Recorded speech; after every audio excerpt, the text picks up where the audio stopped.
Hello friend, welcome to my our channel student home. কেমন আছো সকলে? আশা করছি সকলে খুব খুব ভালো আছো। তো চলো শুরু করা যাক। আমরা আলোচনা করব যে কি ইএমআই জিনিসটা কি। ইএমআই হচ্ছে ইলেকট্রোম্যাগনেটিক ইন্ডাকশন কি জিনিস বা তড়িৎচুম্বকীয় আবেশ কি জিনিস। ঠিক আছে, তো এই তড়িৎচুম্বকীয় আবেশ কি জিনিস সেটা বোঝানোর জন্য সেটা ব্যাখ্যা করেন সর্বপ্রথম বিজ্ঞানী মাইকেল ফ্যারাডে। ঠিক আছে, তিনি তার সূত্রের মাধ্যমে ইএমআই কি জিনিস সেটা পুরোপুরিভাবে ব্যাখ্যা করেন। প্রথমে তার সূত্রটা কি সেটা জেনে নেব, তারপর আমরা সেটাকে ভালো করে অ্যানালাইসিস করব। ঠিক আছে, তো চলো সূত্রটা কি সেটা জেনে নিয়ে যাই। তিনি বলেছেন কি, যে কোনো বদ্ধ বর্তনীর মধ্যে দিয়ে যদি কোনো বদ্ধ একটা বর্তনী মানে লুপ, ধরো লুপ লুপ লুপ বলেছিলাম, লুপ কি জিনিস, যে যেখান থেকে শুরু হবে সেখানে ক্লোজ হয়ে যাবে কি, সেটাকে লুপ বলা হয় বা বদ্ধ বর্তনী বলা হয় বাংলাতে। ঠিক আছে, তো সেই বদ্ধ বর্তনীর মধ্যে যদি আমরা চুম্বক ক্ষেত্রের পরিবর্তন ঘটাই, চুম্বক ক্ষেত্রের ম্যাগনেটিক ফিল্ড, ঠিক আছে, তার পরিবর্তন যদি ঘটাই, তাহলে ওই বর্তনীর মধ্যে কি হবে, ওই বর্তনীর মধ্যে ইলেকট্রন চলতে শুরু করবে, ফলে কি কারেন্টের সৃষ্টি হবে, তার মধ্যে থেকে কিন্তু আমরা কারেন্ট পাবো। ঠিক আছে, এটাই কিন্তু তার সূত্রের মাধ্যমে বলে গিয়েছিলেন যে কি, যখন কোনো বদ্ধ বর্তনীর মধ্যে দিয়ে যখন আমরা কি চৌম্বক ক্ষেত্রের পরিবর্তন ঘটাবো, কতটা ভালো করে বোঝো, চৌম্বক ক্ষেত্রের পরিবর্তন ঘটাবো, তখনই কিন্তু ওই বদ্ধ বর্তনীর মধ্যে কি কারেন্ট সৃষ্টি হবে, বিনা ব্যাটারিতে কারেন্ট পাবো। জিনিসটা কি মজার জিনিস নয়? খুব মজার জিনিস। তো চলো দেখো, একটু কল্পনা করার চেষ্টা করো। ঠিক আছে, ধরো একটা লুপ, ধরো এরকম একটা লুপ আছে, লুপ, ঠিক আছে, তো সেই লুপের সামনে একটি দণ্ড চুম্বক, ধরো এটা একটা দণ্ড চুম্বক। ঠিক আছে, তো এই দণ্ড চুম্বককে, ধরো এটা একটা লুপ, আমার হাতটা বা হাতটা একটা লুপ, তো এই দণ্ড চুম্বকটাকে কি করছি আমি, লুপের কাছে আনছি, এইভাবে আছে, তো কি হবে, এই চুম্বকটা থেকে এর একটা ম্যাগনেটিক ফিল্ড তৈরি হবে, এইভাবে এইভাবে এইভাবে এইভাবে, তাই তো। তো এই ফিল্ডটা কি, এই ফিল্ডটার প্রভাব কিন্তু এইটার মধ্যেও পড়বে, এই লুপটার মধ্যেও পড়বে। তো তো এই লুপটার মধ্যে যখন পড়বে, এটা যদি আমি এইভাবে স্থিরভাবে রেখে দিই, এই যে প্রভাবটা কিন্তু যে চুম্বক ক্ষেত্রের প্রভাব, ঠিক আছে, তো ধরো এই লুপটার মধ্যে দিয়ে তিনটে ম্যাগনেটিক ফিল্ড লাইন পাস হচ্ছে, ধরে নাও, সাপোজ ধরে নাও তিনটে ম্যাগনেটিক ফিল্ড লাইন পাস করছে এইভাবে স্থির রাখার ফলে। কিন্তু আমি যদি এইভাবে আগুপেছু করি জিনিসটাকে, তাহলে কি হবে, যে কখন দুটো কখন একটা, এটা জাস্ট আমি বোঝানোর জন্য বলছি, এটা অনেক। ঠিক আছে, তো এটা কি হচ্ছে পরিবর্তন, কখন দুটো কখন একটা। তো এই পরিবর্তনটা যতক্ষণ চলতে থাকবে ততক্ষণে কিন্তু ওই বর্তনীর মধ্যে দিয়ে কারেন্ট ফ্লো করবে। ঠিক আছে, তো এই পরিবর্তনটা যখন বন্ধ হয়ে যাবে তখন কিন্তু আর আমরা কারেন্ট পাবো না। এই হচ্ছে পুরো এই যে ঘটনাটা, এই ঘটনাটা যেটা জানলাম সেটা হচ্ছে কি, যে ইলেকট্রোম্যাগনেটিক ইন্ডাকশন বা তড়িৎ চুম্বকীয় আবেশ কি জিনিস। ঠিক আছে, তো এবার একটু ডায়াগ্রাম এঁকে আমরা বোঝার চেষ্টা করবো জিনিসটা কি। চলো, তো ধর একটা লুপ,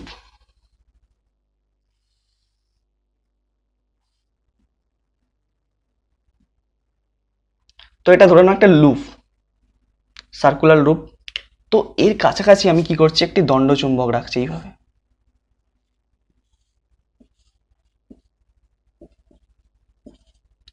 তো এই দণ্ড চুম্বকটা ফলে কি হচ্ছে, এখান থেকে কি বড় রেখা নির্গত হচ্ছে এইভাবে।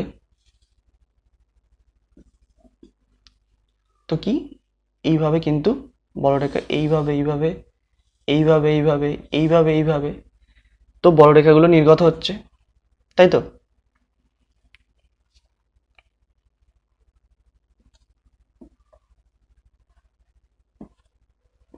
নির্গত হয়ে সাউথ থেকে ঢুকছে, তো এরকম ঘটনা ঘটছে। তো চুম্বকটা যখন স্থির রেখেছি, আমি জাস্ট বোঝাচ্ছি, দেখো তিনটে আমরা এখানে বড় রেখা দেখতে পাচ্ছি, তাই তো। এই যে ম্যাগনেটিক ফিল্ডটা তৈরি হচ্ছে এই দণ্ড চুম্বকটার জন্য, তো এখানে আমরা তিনটে বড় রেখা এঁকেছি, এটা একটা, এটা একটা, এটা একটা, তিনটে বড় রেখা। তো তিনটে বড় রেখা আমরা যখন এই চুম্বকটাকে স্থির দেখেছি, দেখছি যে এই লুপটার মধ্যে দিয়ে তিনটে বড় রেখা পাস করছে। এবার ধরো, এবার এটাকে আমি কি করলাম, পিছন দিকে নিয়ে গেলাম বা একটু সামনের দিকে নিয়ে এলাম। তো এইভাবে যখন করবো কি হবে, কি বড় রেখার পরিবর্তন করবো, বড় রেখার পরিবর্তন মানে হচ্ছে চৌম্বক ক্ষেত্রের পরিবর্তন, মানে কি, যে এই যে ম্যাগনেটিক ফিল্ড লাইনগুলোর চেঞ্জ হবে, কখন কি, কখনো দুটো পাস করবে, কখনো একটা পাস করবে। জাস্ট বোঝানোর জন্য বলছি এটা, কিন্তু যে দুটো যে ম্যাগনেটিক এই যে ফিল্ড লাইনগুলো, এটা দুটো বা তিনটে মানে এটা অনেক অজস্র বেড়ে, জাস্ট বোঝানোর জন্য দুটো তিনটে তোমাদেরকে দেখাচ্ছি।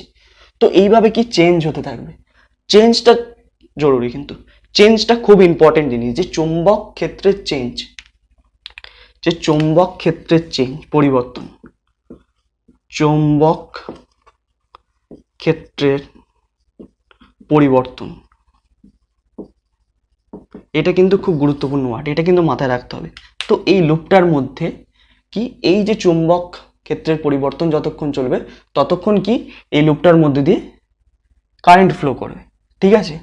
তো এই ঘটনাটাই হচ্ছে কি তড়িৎচুম্বকীয় আবেশ। তো এখানে একটা জিনিস, ঘটনাটা ভালো করে দেখো। তো এখানে কি আমি হাতে করে নিয়ে এইভাবে কি করছি, আগুপিছু করছি চুম্বকটাকে, ফলে কি হচ্ছে, এর মধ্যে চৌম্বক ক্ষেত্রের পরিবর্তন হচ্ছে, ফলে এতে কারেন্ট সৃষ্টি হচ্ছে, তাই তো, এই ঘটনাই ঘটছে। তাহলে একটা জিনিস দেখো, যে আমি এটা কি একটা যান্ত্রিক কাজ করছি তো নাকি। তো এখানকার মেকানিক্যাল এনার্জি, এখানে যে একটা কি মেকানিক্যাল এনার্জি কি ইলেকট্রিক এনার্জিতে রূপান্তরিত হচ্ছে, ঠিক আছে। তো এই যে ঘটনাটা, এই যে পুরো ঘটনাটা আমরা দেখতে পেলাম, এটাই হচ্ছে কি তড়িৎচুম্বকীয় আবেশ, ঠিক আছে।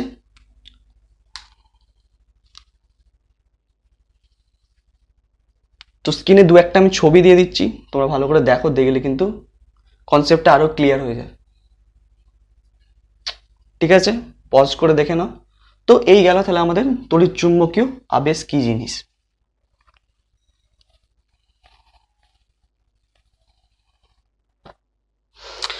ঠিক আছে, তো এবার জানবো যে কি, এবার জানবো হচ্ছে কি জেনারেটর।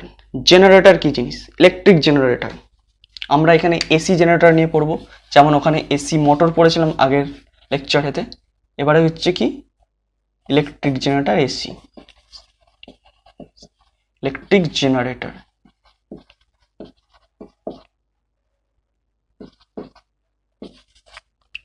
ইলেকট্রিক জেনারেটর বা এসি জেনারেটর আমরা পড়বো আজকে, ঠিক আছে। তো এই জেনারেটরে ধরো এখান দিয়ে ম্যাগনেটিক লাইন পাস করছে,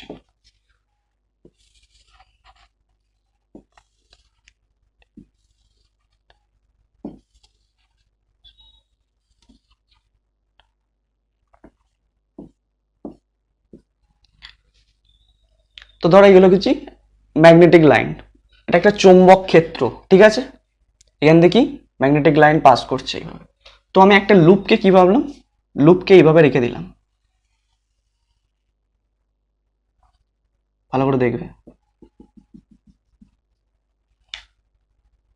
তো দেখো এই লুপটার মধ্যে দিয়ে কি হচ্ছে, একটা দুটো তিনটে চারটে পাঁচ ছটা ম্যাগনেটিক ফিল্ড লাইন পাস করছে, ছটি, তাই তো, ছটি ম্যাগনেটিক ফিল্ড লাইন পাস করছে এই যে চৌম্বক, এই যে লুপটার মধ্যে দিয়ে, ঠিক আছে। তো আমি কি করলাম, এই লুপটাকে সোজাসুজি আছে, তো এটাকে একটু ঘুরিয়ে দিলাম এইভাবে এইদিকে। তো কেমন হবে তাহলে লুপটা,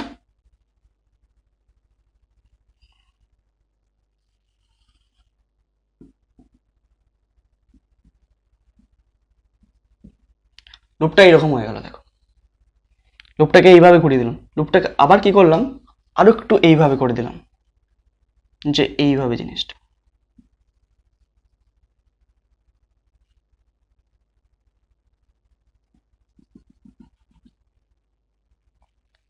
আবার কি করলাম, আর একটু এইভাবে।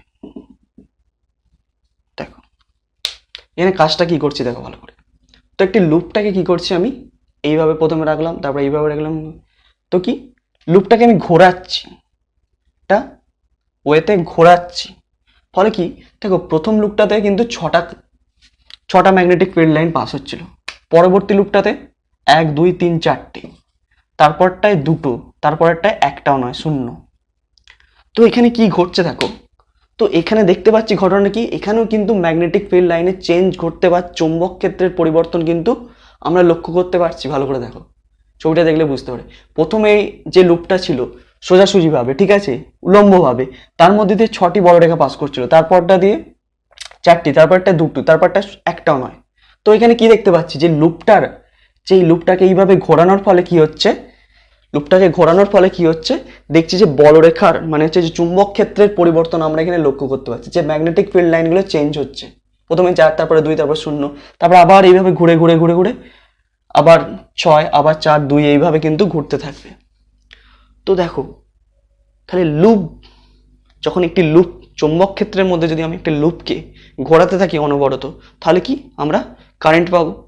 তো এই ঘটনাটাই ঘটছে এখানে, যে এই লুপগুলোকে আমি যেইভাবে ঘোরাচ্ছি ফলে চুম্বক ক্ষেত্রের পরিবর্তন ঘটছে এবং এই লুপের মধ্যে কারেন্ট সৃষ্টি হচ্ছে। ঠিক আছে, তো এই সেম ঘটনাটা ঘটানো হয় কোথায়, ইলেকট্রিক জেনারেটরের ক্ষেত্রে বা ডায়নামোর ক্ষেত্রে। ঠিক আছে, তো জিনিসটা কি ভালো করে দেখলি বোঝা যাবে। এই কনসেপ্টটা আশা করছি ক্লিয়ার হয়েছে আমাদের।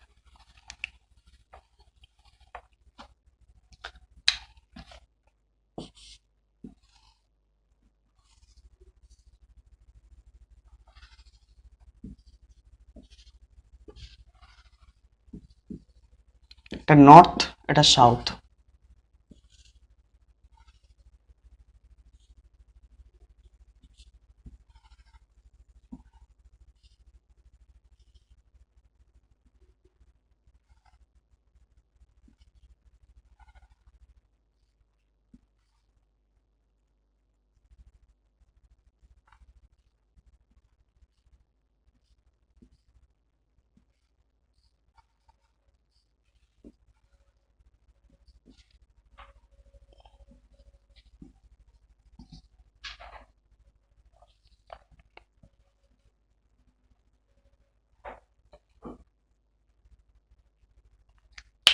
তো এই যে ছবিটা আমরা দেখতে পাচ্ছি ভালো করে দেখো, তো এখানে কি নর্থ পোল, এটা সাউথ পোল, তাই তো। তো এখানে বড় রেখাগুলো এইভাবে পাস করছে, তাই তো। যে এই যে চুম্বক ক্ষেত্রটা তৈরি হয়েছে, এর মধ্যে যে একটা চুম্বক ক্ষেত্র যে তৈরি হয়েছে, এই চুম্বক ক্ষেত্রের মধ্যে আমি কি করেছি, আমি যে এই জিনিসটাকে এই যে লুপ ক্রিয়েট করে এইভাবে রেখেছি, কিন্তু এই যে কয়েলটা এইভাবে। ঠিক আছে, তো এটাকে আমি যখন ঘোরাবো, এটা যখন ঘুরবে, অ্যাকচুয়ালি এটাকে যখন আমরা ঘোরাবো কোনো এনার্জি, কোনো সোর্স থেকে আমি যখন এটাকে ঘোরাবো, তখন কি হবে, তো যেহেতু আমরা আগের জিনিসটা দেখলাম কি, যে যখন কি হচ্ছে, যে লুপটাকে আমরা এই যে ইলেকট্রিক মানে হচ্ছে এই যে চৌম্বক ক্ষেত্রের মধ্যে যখন আমরা সেটাকে ঘোরাচ্ছি, তখন কি হবে, চৌম্বক ক্ষেত্রের পরিবর্তন ঘটবে, তাই তো। চৌম্বক ক্ষেত্রে কিন্তু পরিবর্তন ঘটবে, এটা ঘোরানোর ফলে কি হবে, চৌম্বক ক্ষেত্রের পরিবর্তন ঘটবে। এর মধ্যে দিয়ে যতগুলো বড় রেখা পাস করছে, এখন ঘুরলে হয়তো কি কখন বেশি পাস করবে, কখন কম পাস করবে, কিন্তু পরিবর্তনটা ঘটতে থাকতে হবে। মানে যতক্ষণ ঘোরাবো এই পরিবর্তনটা কখনো কমবে, কখনো বাড়বে। ঠিক আছে, তো যতক্ষণ এই পরিবর্তনটা চলবে ততক্ষণ কিন্তু আমরা কারেন্ট পাবো। ঠিক আছে, তো এখানে যদি আমরা একটা গ্যালভানোমিটার লাগিয়ে দিই এখানটায়, তো এইভাবে যদি একটা গ্যালভানোমিটার লাগিয়ে দিই এখানে, ঠিক আছে, এরকম কাঁটা থাকবে গ্যালভানোমিটারে। তো যেদিক থেকে কারেন্ট আসবে, ধরো সাপোজ এই দিক থেকে কারেন্ট আসছে, তো কারেন্টটা যেদিকে আসবে কিন্তু এটা সেদিকে ঘুরে যাবে, সেদিকে ইন্ডিকেশন দেবে। তো গ্যালভানোমিটার জিনিসটা কি, গ্যালভানোমিটারের কাজ হচ্ছে কি, যে কোনো পরিবাহীর মধ্যে যে কারেন্টের উপস্থিতি সেটা কিন্তু চেক করার জন্য আমরা এই গ্যালভানোমিটার ব্যবহার করি। ঠিক আছে, গ্যালভানোমিটার 12-এর পার্ট, ডিটেলসে 12-এ পড়বে। তো এটুকুই জেনে রাখো কি, যে কি কারেন্টের উপস্থিতি বোঝার জন্য আমরা গ্যালভানোমিটার লাগাই। তো যেদিক দিয়ে কারেন্ট আসে সেদিকে কিন্তু এর যে কাঁটাটা থাকে সেদিকে ঘুরে যায়। ঠিক আছে, এই হচ্ছে গ্যালভানোমিটারের ব্যাপার এখন আপাতত। তো তাহলে কি এই জেনারেটরে দেখতে পাচ্ছি যে এই যে আর্মেচার, যেটাকে আমরা যে এই যে কয়েল, ঠিক আছে, তো এটা একটা লুপ, দেখো এইভাবে যাচ্ছে একটা লুপ কমপ্লিট হচ্ছে, কিন্তু লুপ হতে হবে। ঠিক আছে, তো এই লুপটাকে কি করছি, ঘোরাচ্ছি, চুম্বক ক্ষেত্রের মধ্যে চুম্বক ক্ষেত্রের পরিবর্তন ঘটছে, আমরা কারেন্ট পাচ্ছি, এই ব্যাপার। ঠিক আছে, তো এই যে এইটাকে ঘোরাবো কি, আমরা কি হাতে করে ঘোরাবো সব সময় না, এর জন্য একটা সোর্স বা এনার্জির প্রয়োজন। তো আমরা শুনেছি কি তাপবিদ্যুৎ উৎপাদন, তাই তো, জলবিদ্যুৎ উৎপাদন। তো কিভাবে হয়, যে এইখানে যে যে যন্ত্রটা লাগানো, এই যে এটাকে ধরো এখান থেকে কোনো একটা হাতল লাগিয়ে দেওয়া আছে, ঠিক আছে, তো এর মধ্যে একটা ফ্যান লাগিয়ে দিয়েছে, ধরো জলপ্রবাহের ধারা এইভাবে পড়ছে, এটা ঘুরছে, এর ফলে এটা ঘুরছে। ঠিক আছে, এইভাবে জলশক্তিকে কাজে লাগিয়ে কিন্তু এই জেনারেটর ঘোরানো হয়, ফলে আমরা কারেন্ট পাই। এই হচ্ছে এসি জেনারেটরের গঠন, ঠিক আছে। তো কিভাবে কারেন্ট পাই সেটা আমরা দেখতে পেলাম যে গঠনটা কি, পুরোপুরি কিন্তু বেস করে আছে কি ফ্যারাডের সূত্রের উপর, যেটা কি ফ্যারাডের সূত্রে বলেছিলেন, ঠিক আছে। তার যে কনসেপ্ট তার থেকে কিন্তু এই জেনারেটর তৈরি, ঠিক আছে। তো এই হচ্ছে ইলেকট্রিক জেনারেটর। ছবি দিয়ে দিচ্ছি আমি একটা স্ক্রিনে, দেখো ভালো করে যে গঠনটা পরিষ্কার, কনসেপ্টটা আরো ক্লিয়ার হয়ে যাবে। ওকে ওকে, বোঝা যাচ্ছে? ওকে। তো একটা প্রশ্ন তোমাদের মাথায় আসতেই পারে, যদিও ভাই কনসেপ্টটা তোমাদের সিলেবাসে নেই, তাও বলে রাখি, কনসেপ্ট ক্লিয়ার থাকলে আমাদের পড়তে ইন্টারেস্টিং লাগে, ঠিক আছে। তো দেখো ভালো করে দেখো, আমি যে বললাম যে এর মধ্যে দিয়ে কারেন্ট পাস করছে, এর মধ্যে দিয়ে কি কারেন্টের উৎপত্তি হয়েছে, যে কারেন্ট ফ্লো করছে, তাই তো। তো কারেন্টটা কোন দিক থেকে কোন দিকে ফ্লো করছে, কারেন্টটা কোন দিক থেকে কোন দিকে ফ্লো করছে, এই দিক থেকে এই দিকে ক্লকওয়াইজ না অ্যান্টি ক্লকওয়াইজ, এটা জানার জন্য আরেকটা সূত্র কিন্তু আমাদেরকে জানতে হবে, এটা পুরোপুরি 12-এর পার্ট। তো সূত্রটা জাস্ট, সূত্রের অ্যাপ্লিকেশনটা আমরা শুধু ব্যবহার করে আমরা কিন্তু এই কারেন্টের যে দিকটা সেটা কিন্তু আমরা নির্ণয় করতে পারবো। কিভাবে নির্ণয় করব সেটা দেখাচ্ছি।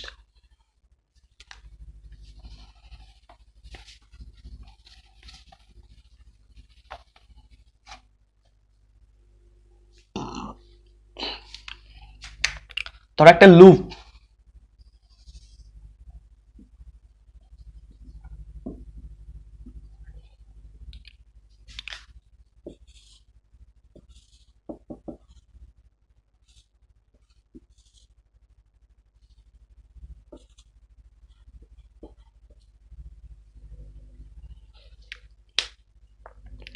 তো এই ডাইরেকশন, কারেন্টের ডাইরেকশন জানার জন্য আমাদের যে সূত্রটার সাহায্য নিতে হবে সেই সূত্রটা হচ্ছে কি লেঞ্জের সূত্র, লেঞ্জের সূত্র, ঠিক আছে। লেঞ্জ ল, ঠিক আছে। 12-এ উঠে জানবে বাট ডেফিনেশন, ঠিক আছে। তো এখন শুধু জাস্ট অ্যাপ্লিকেশন ব্যবহার করে, তো লেঞ্জের সূত্র কি বলছে যে এই যে লুপ, এই যে লুপটা দেখতে পাচ্ছ, এই লুপের একটা বৈশিষ্ট্য আছে, এই লুপের একটা গুরুত্বপূর্ণ বৈশিষ্ট্য আছে কি, যে এই লুপটা সবসময় কি করে, যে এই যে চুম্বক, এই যে দণ্ড চুম্বকটাকে না তো নিজের কাছে ঘেঁষতে দেবে না তো দূরে যেতে দেবে, এটাই হচ্ছে এই লুপটার বৈশিষ্ট্য। মানে এই যে লুপটা আমি যে দেখালাম, যে এই লুপটা এখানে ধরো একটা লুপ, এটা তো এই লুপটার কাজ কি, এই লুপটা আমি যে দণ্ড চুম্বকটা এখানে রেখেছি না তো কাছে আসতে দেবে না তো দূরে যেতে দেবে, তোকে বলবে তুই যেখানেই ছিলিস সেইখানটাই থাক। তো এই লুপটার হচ্ছে এই বৈশিষ্ট্য, ঠিক আছে। তো তাহলে কি বলছি দেখো, তাহলে দেখো এটা একটা দণ্ড চুম্বক, এটা সাউথ, এটা নর্থ পোল। তো সাপোজ কি করছি, ধরো এই লুপটাকে, এই যে দণ্ড চুম্বকটাকে আমি এর কাছে নিয়ে যাওয়ার চেষ্টা করছি, দণ্ড চুম্বকটাকে আমি কাছে নিয়ে যাওয়ার চেষ্টা করছি। তো যখনই আমি সামনের দিকে নিয়ে যাব, কাছের দিকে কাছে নিয়ে যাওয়ার চেষ্টা করবো, যখন এটাকে এইভাবে নিয়ে যাওয়ার চেষ্টা করবো, তো কি করবে, এর ধর্ম অনুযায়ী এটাকে দূরে সরিয়ে দিতে চাইবে। দূরে সরানোর জন্য একে এখানে কি তৈরি করতে হবে, একে হচ্ছে সমমেরু তৈরি করতে হবে, কারণ সমমেরু পরস্পরকে বিকর্ষণ করে। তো এখানে কি তৈরি হবে, নর্থ পোল তৈরি হবে, ভালো করে বোঝো। তো তাহলে এই লুপটা কি তৈরি করবে, নর্থ পোল তৈরি করবে, কারণ নর্থ পোল তৈরি করলে কি সমমেরু পরস্পরকে বিকর্ষণ করবে, বলবে তুই যেখানে ছিলিস সেখানে চলে যা, কাছে আসতে হবে না, ঠিক আছে, আর দূরেও যেতে দেবে না। তো যখন কাছে আসার চেষ্টা করবে তখন কিন্তু এই লুপ নর্থ পোল তৈরি করবে। আর নর্থ পোল তৈরি হওয়া মানে আমি তোমাদেরকে বলেছি আগের লেকচারে, ভালো করে দেখো, যে নর্থ পোল যখন তৈরি হয় তখন কিভাবে কারেন্ট যায়। নর্থ পোল, উত্তর মেরু তৈরি হলে আমাদের অ্যান্টি ক্লকওয়াইজ কারেন্ট ফ্লো করে, অ্যান্টি ক্লকওয়াইজ কারেন্ট ফ্লো করে কিন্তু। তাহলে এখানে কারেন্টটা কিভাবে ফ্লো করবে, এইভাবে, এইভাবে কিন্তু এইভাবে কারেন্টটা ফ্লো করবে, বুঝতে পারলে। তো নেক্সট যদি এবার কি করি, এবার এটাকে আমি এইদিকে পাঠিয়ে দিই, ধরো এরকম দণ্ডচুম্বক আছে, দণ্ডচুম্বক, এই হচ্ছে লুপ আমার, এই হচ্ছে লুপ, তো এটা সাউথ, এটা নর্থ। যখন আমি এই দিকে নিয়ে চলে আসার মানে দূরে নিয়ে যাওয়ার চেষ্টা করবো এখান থেকে, তখন কি করবে, এর ধর্ম কি, না তো কাছে আসতে দেবে না তো দূরে যেতে দেবে। তখন কি করবে, এ অ্যাট্রাকশন করবে, মানে আকর্ষণ করার চেষ্টা করবে। তো আকর্ষণ করার জন্য এখানে সাউথ পোল তৈরি করবে, ঠিক আছে। তখন সাউথ পোল হলে কি, সাউথ পোল হলে আমাদের ক্লকওয়াইজ কারেন্ট ফ্লো করে। তখন কিন্তু এইভাবে কারেন্ট ফ্লো করবে, এইভাবে। বোঝা গেল? তো কোনো লুপের কারেন্টের ডাইরেকশন জানার জন্য আমাদের এই যে লেঞ্জের ল আছে তার অ্যাপ্লিকেশনগুলো ইউজ করতে হবে, ঠিক আছে। ওকে, তো যদি চুম্বক ঘুরিয়ে দিই তো সেম কেস হবে, ঠিক আছে। এটাকে সাউথ করে দিলাম, এটাকে নর্থ করে দিলাম, যখন এটা কি, তাহলে কি বৈশিষ্ট্যটাই মাথায় রাখতে হবে যে কি, না তো কাছে আসতে দেবে না তো দূরে যেতে দেবে, ঠিক আছে। তো এইভাবে কিন্তু আমরা মানে লুপের মধ্যে কারেন্টের ডাইরেকশন আমরা জানতে পারি, ঠিক আছে। তো দেখো মোটামুটিভাবে আমাদের ইলেকট্রিক যে কারেন্ট যে চ্যাপ্টার চলছিল শেষ হলো আজকে, ঠিক আছে।